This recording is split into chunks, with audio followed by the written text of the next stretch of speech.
Fix this Ferrari and it's yours, the millionaire laughed, tossing the keys toward a man in greasy overalls. Everyone around chuckled, thinking it was just a cruel joke. But what none of them knew, that man once designed the same engine he was being mocked to fix. The scorching afternoon sun bounced off rows of luxury cars parked outside. Henderson Motors, one of the richest car dealerships in Atlanta. Inside, Richard Henderson, the arrogant owner, was showing off his new limited edition Ferrari. Red like fire, flawless like his ego. A few mechanics stood at a distance, whispering nervously. The car had suddenly stopped working during a live demonstration, and no one dared to tell the boss.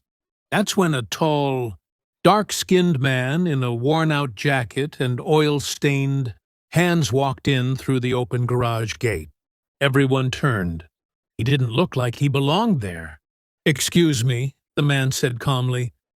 "I heard you needed help with a Ferrari that won't start." Richard raised an eyebrow, amused. "You?" he scoffed, scanning him from head to toe. "This isn't some old pickup truck, buddy. It's a $2 million piece of art." The man didn't flinch. "Art doesn't mean much if it can't move," he replied softly. The room went silent. Even the younger mechanics froze. Richard smirked. "All right then, how about a deal?" He dangled the Ferrari keys in front of him like bait. "Fix this Ferrari, and it's yours." The laughter that followed echoed across the garage. A few employees tried to hide their smiles. One muttered, "He's just setting him up for embarrassment." The man whose name was David looked at the car with quiet focus. His eyes, though tired, had that spark, the kind of spark only someone deeply connected to machines could have. He walked slowly around the Ferrari, his fingers brushing lightly across the hood, the wheels, the emblem. It wasn't admiration, it was recognition. Something about the design, the engine layout, the subtle vibration when he touched the frame. It felt familiar. Richard crossed his arms impatiently. "Come on, show us your magic, Mr. Mechanic," he sneered. The staff laughed again, phones already out, recording for social media. David kneeled beside the car, opened the engine cover, and for a few seconds said nothing, just silence. Then he whispered something that only the closest mechanic heard. "I built this system once. They changed the name, but the heart's still mine." The mechanic frowned, confused. "What do you mean?" But David didn't answer. He stood up, took a slow breath, and said, "I'll need 10 minutes." Richard rolled his eyes. "You've got 5. David got to work. He moved with precision, not guessing, not fumbling, as if every bolt, every wire, every sensor was exactly where he'd left it years ago. The employees started murmuring, "Hey, how does he know where everything is? He didn't even check the manual." Richard watched, now less amused, more curious. David reached into his small toolkit, pulled out a single custom-made key. Not a car key, but a tuning key for adjusting high-performance engines.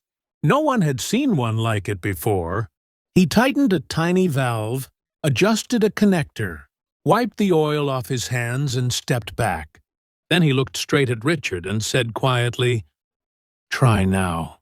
Richard scoffed, but climbed into the Ferrari anyway. He pressed the ignition button. The engine coughed once, then twice, and then roared to life, a perfect, thunderous growl that sent chills down everyone's spine. The laughter stopped. The phones dropped. Even Richard froze, his hands still on the steering wheel, eyes wide. He looked out the window at David, who simply nodded once and said, "Told you. It just needed the right touch." But as David started to walk away, one of the younger mechanics shouted, "Wait! How did you know the valve system was jammed? We've been trying for hours. David turned his head slightly, his expression unreadable. Because I designed it. The room went completely silent. Richard stepped out of the Ferrari, confusion slowly mixing with disbelief. Wait, what do you mean you designed it? He asked. David didn't reply. He just smiled faintly and kept walking toward the exit, leaving behind a garage full of stunned faces, and a Ferrari that now purred like a living thing. The arrogance on Richard's face began to fade. Something told him this wasn't just some random mechanic, and whatever the truth was, it was going to hurt.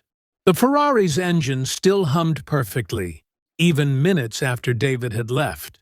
Everyone in the garage stood frozen, the sound filling the awkward silence that followed his exit. Richard finally broke it, snapping, "Find out who that man is." His voice wasn't confident anymore. It trembled slightly with unease. He hated losing control, especially in front of his staff.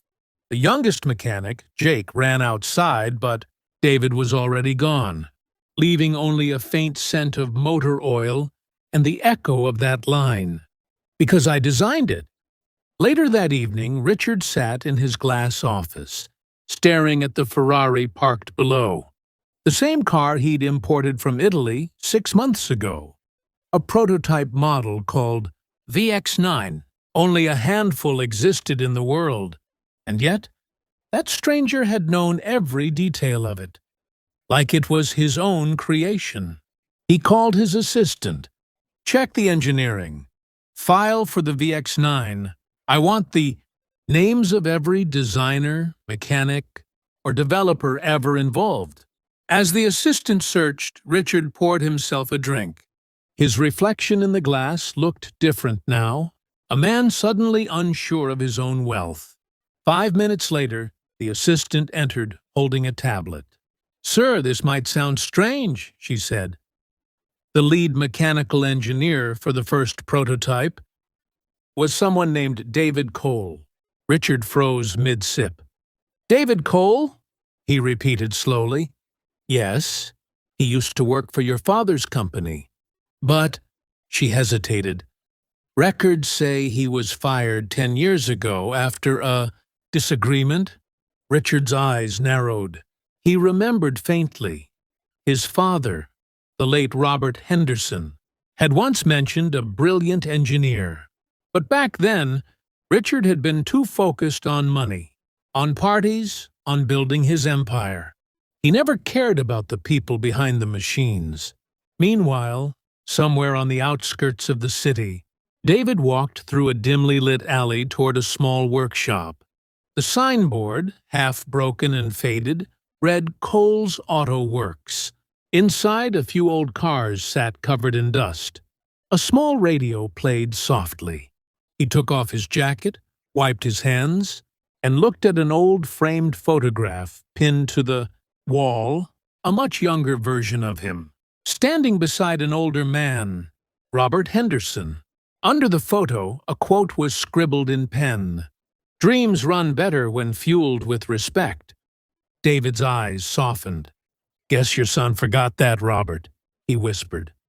He walked over to a locked drawer, opened it, and pulled out a file. Blueprints, documents, patents, all marked with the same initials. DC. He ran his fingers over the signature. His own. These were his designs. His systems, sold, renamed, and buried by the Henderson Corporation after his firing. He remembered that day vividly. How Richard had walked into the lab years ago, wearing a brand-new suit and sunglasses, telling the engineers, "From now on, innovation means money, not passion." David had spoken up. He'd said, "Machines have souls. If you stop respecting them, they'll stop respecting you." Richard had laughed, mocked his emotional nonsense, and fired him on the spot, erasing his name from the patents. taking full credit under the company. And now, years later, fate had brought them face to face again, through the very machine David once created. Back at the dealership, Jake approached Richard cautiously.